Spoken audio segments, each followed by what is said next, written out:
Hello guys! Good afternoon sa ating lahat. For today's video is luto tayo ng itlog. Paano tayo magluto ng itlog? Ayan. Sandali. Ayan siya guys. So, ayan.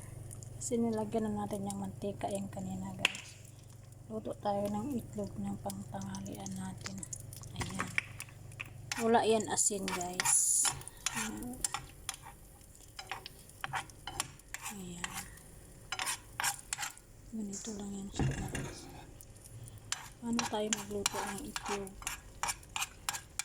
Magluto tayo ng itlog. Tapos, lagyan natin ng noodles. Hindi noodles guys.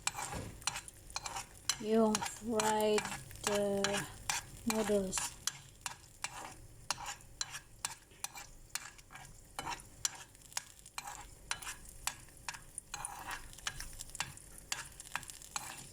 Ayan. Tapos yun siya guys. Magpakulo tayo ng fried noodles. Ayan. Pakulo tayo ng fried noodles. So, kung makikita na yung fried noodles natin, ayan. Ito oh.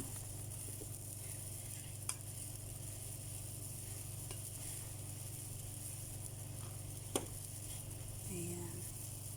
Pakuluin lang natin yan siya guys. Kahit 1 minuto lang, okay na siya.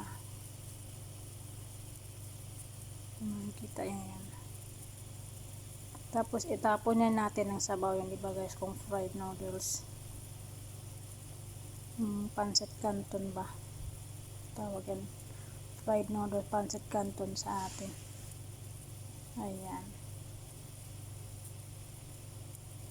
So, luto na yung ano natin, yung fried noodles. Pahinain natin ng apoy para itapon natin yung tubig niya. Pahinain natin ng apoy niya.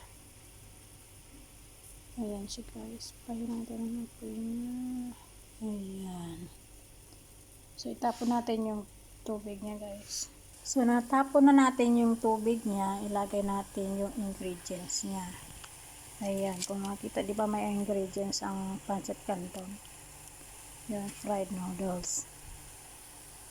Kung makikita nyo, wala lang sabaw. Ilagay natin ang ingredients ng pancit canton. So, nahalo natin yung ingredients, hindi ba guys? Yung pancit canton may ingredients. Ngayon, ilagay natin yung itlog.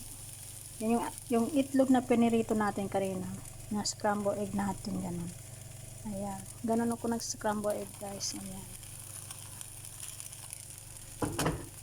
Yan siya. Halo natin sa ating noodles. Masarap yan siya guys. Kahit hindi mo lagyan ng asin. Diba?